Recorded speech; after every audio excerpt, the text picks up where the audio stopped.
Okay, folks, we're going to wrap up the discussion, and I'm going to start over here with Table 1. They've been together during the entire process, and they have some very cogent remarks to make right now. Richard? Well, we stayed, like she said, we stayed together the whole time. So our conversations kind of bled from one subject to the other. And if all due respect to the folks here, one of the points that I made to the table that I would like to make with you is I think we may have done these backwards in that I think you have to protect so you can deliver, so you can innovate. I got a nod over here from somebody else.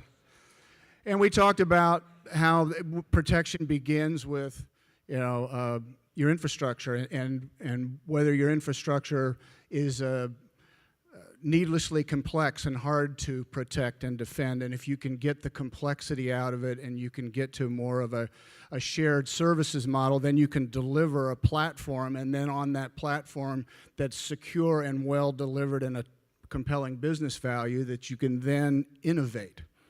And I've in my career I've seen too many CIOs who run to innovate without paying attention to what's behind them, and because they want to do the next thing that's going to get them the next great job, and as opposed to, no, can I go to sleep at night and is it secure and am I delivering a business value? So that's what we talked about. Thank you, Richard. Now I'm going to turn it over to Bernie. Hi, Margie. Where's Bernie? There Bernie he is. Here. And what I would like to do is introduce Mike Howell, who's going to provide perspectives from a variety of tables.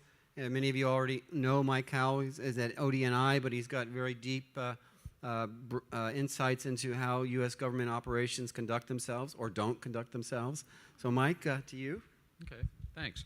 So we actually came to the conclusion, if you think back to the slide that Steve Van Rokel used that showed the innovate, the deliver, the protect, and the people, that you can almost move any one of those boxes to the middle and make the others relevant to us. So we have a model that says we should leverage innovation in cybersecurity to deliver enhanced cybersecurity in response to dynamic, ever-changing threats. We have a people-centric dimension that says we really need leaders of the organization to understand the risks, to be able to do risk-based leadership and direction, and cause the collaboration between their IT community, their program people, their CFO, CIO, CAOs, the way we described, that we really need a partnership in business language terms between the CIO community and the program managers to actually understand their risks and incorporate risk mitigation in their program, very much like it was described. If you don't do it and your system gets taken down, how much business delivery are you going to be able to do in your program? And finally, at the rank and file employee level, it's a very much education and awareness issue because we still have our own employees being our own worst enemies as a vector for malware introduction through things like spear phishing because they're still not aware and practicing good hygiene at the basic level. So there's a risk management education discipline that we think really needs to go on in combination with this. How many people actually believe their organizations are professional, disciplined risk managers? There is a discipline, there's education, there's intellectual capital around how to do professional risk management. We need to teach more people how to do that. Cyber situational awareness came out as a really important thing, that there really is at machine speed capability.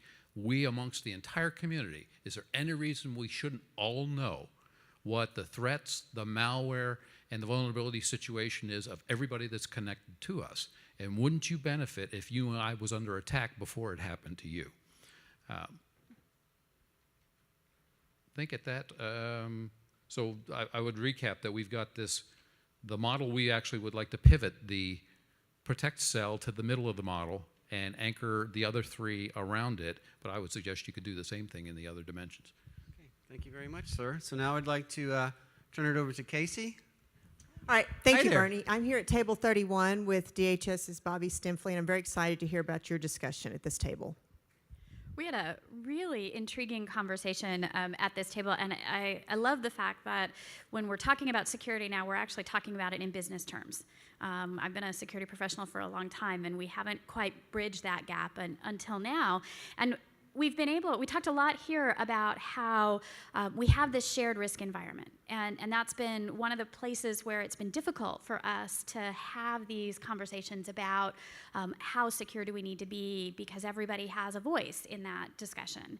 And we are at the point where the same design principles we've been talking about for a day and a half here are the ones that will be of most value to us in the security context as well.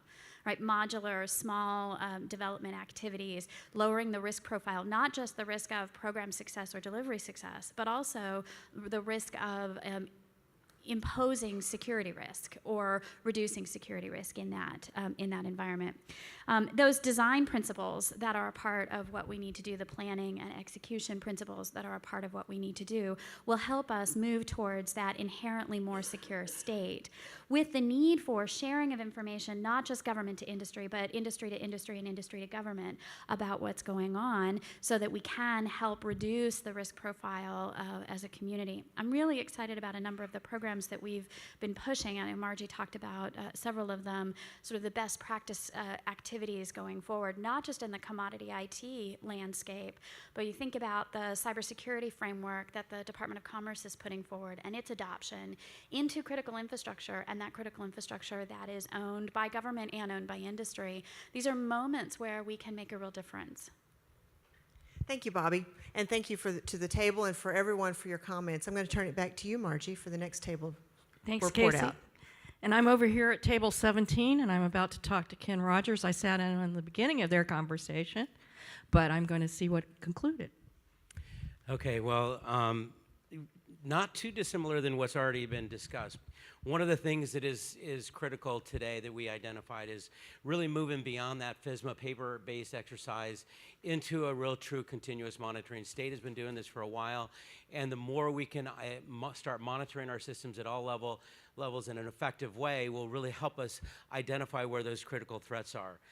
Number two, we talked about innovation first in the first round of discussions, and two trends we all are very familiar with: the move to the cloud, our data and applications in the cloud, and move to the mobile device or a device agnostic end user tool where I have apps and access there. And so there's a whole new kind of realm of complexity that is there associated with securing our information and data. And so the new focus area that we concluded at our table is identity and data. We got to get to identity and data. If we don't do that, we're just not going to be able to, we don't have the resources to chase this problem by building more and more layers of security or moats around our network environments. And that's a huge challenge for us when I try and establish a tick-managed environment with people in 285 locations, and I have to somehow monitor all of that traffic back and forth. So we really need to look at the complexity of that overall environment. Another point is bringing risk in line with the business of the organization in order to set those priorities. And now, State Department's an interesting organization where we have a very risk-conscious part of our organization and a very publicly faced part of our organization. So my public diplomacy, public affairs, I really don't have a huge set of challenges there. I need to understand what that risk posture is and manage to that business model. And when I look at the other parts of my organization that needs a higher level of controls, I need to put those in place there. And then finally, education and awareness. I cannot emphasize this enough. We need to be smart at how we do this. One of the tools we put in place at State Department is a Q&A that is a required app on every login, and it's a cybersecurity Q&A. So before you can log onto your system in the morning, whether it's online through our global access or if it's at our desktop, we get a cybersecurity question. Every single individual at the department gets a cybersecurity question, and it's just to keep that fresh in our minds so we're aware of some of the risks, the vulnerabilities, and the behaviors that we need. A lot of times, one of the challenges we have today is insider threat. And that's not a technology challenge, that's a training challenge. We need to deal with that in a very serious and deliberate way. Thanks. Thank you, Ken. So I'm going to go back up to the stage, and we're going to do our Jeopardy questions. Yeah, everybody's got the music, right?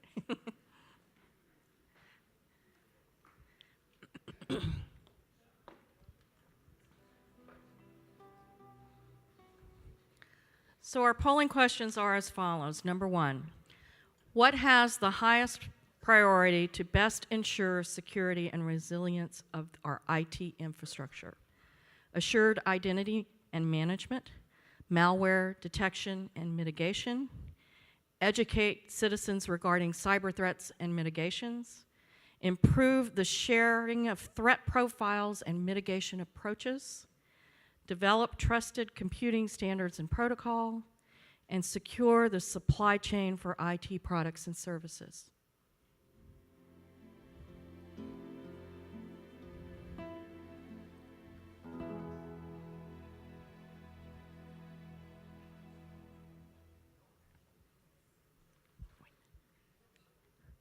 So it looks like we have two that are probably driving the equation: improving the sharing of threat profiles and mitigation, assured identity, and management.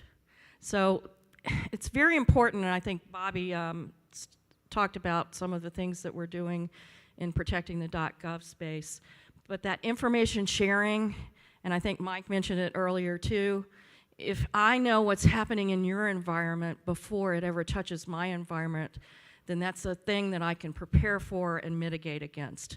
So the constant sharing of information that we try to do through US CERT, that we try to share with each other in our daily operations, that's very critical.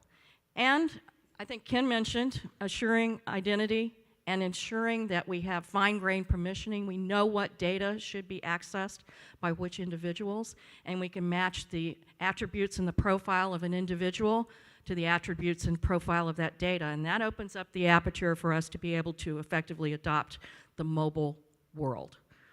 So with that, let's move on to the next question. With robust networks and the proliferation of mobile devices, the challenge of cybersecurity to safeguard mobile mission performance is greater than ever. Priority issues are monitoring threats, tainted applications, reducing operational vulnerabilities, appropriately sharing information via security authentication, ensuring privacy, or all of the above.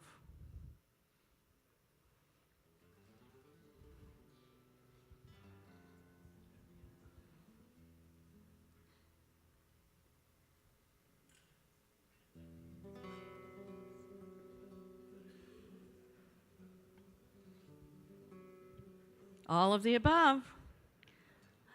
Yes, most of these things are very important to what we're trying to accomplish here, so it's pretty self-evident. And I really go back to sharing of that information and having us effectively have that conversation on a continuous basis so that we know what the cyber threat looks like, so that we see it out in the universe, so that we know what's evolving and how we can protect against it. So with that, thank you all for participating. I hope the discussions were enlightening and valuable. And now we're going to move on to conference close. We're about to wrap up this year's Executive Leadership Conference. And before doing so, however, we want to ask Casey Coleman and Dan Shinnock, who will be taking over the reins of ACT and IACT next June, to come to the stage.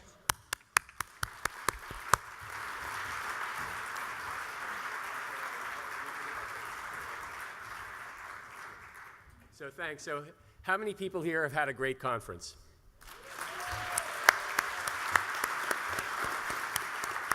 So Casey and I have some news for you about ELC 2014, to which you're all invited. But before we do that, we have some recognition to give for this year's ELC. So Casey? Well, we thank you all for being here, but we especially want to thank the people who made this year's event happen. Margie Graves and Paul Strasser started with us, with Ted Davies and myself, the previous year for 2012 conference, and they were invaluable in the planning that went into that year. So this is their second year of hard work to get to such a successful event. I want to thank them for their great effort and the team that they put together and everyone who made this event a success. I'd like to ask Paul and Margie to come to the stage. We have a token of thanks for you.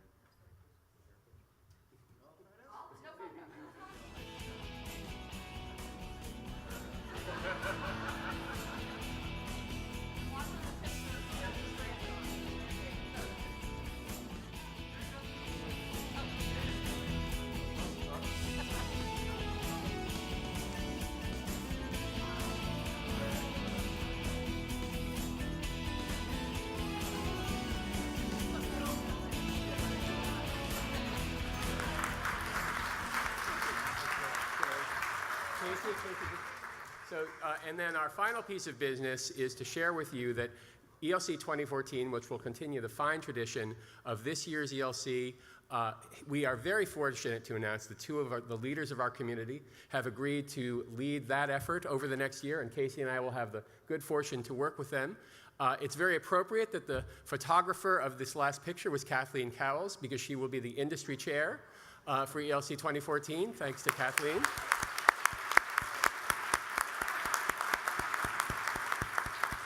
And we're very fortunate that one of the leading federal chief information officers who's here with us today, Simone Zeichman, has agreed to be the government chair.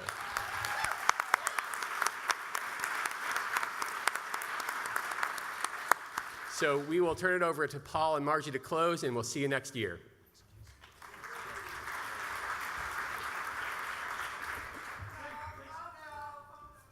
Photo? Oh.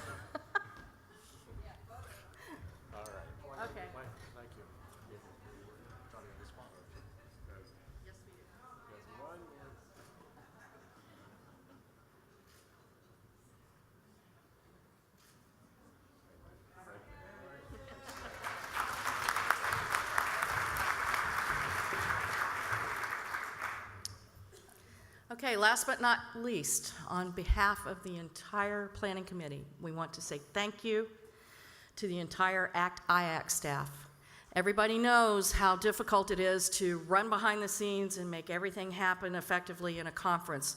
I mean, everything from making sure that the meals get out on time, to running the media interaction, to making sure everybody gets to the individual rooms and to the tracks, and everything goes smoothly. And that team just did an amazing job. If I could.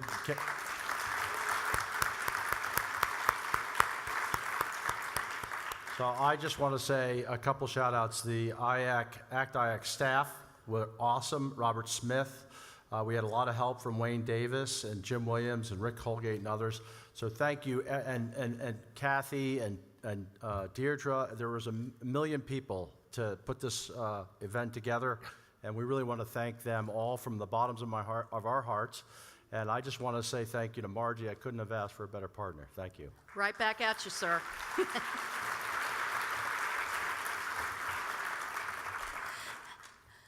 There are boxed lunches that you can eat here or take on the road, and have a safe trip home, and see you next year at ELC 2014.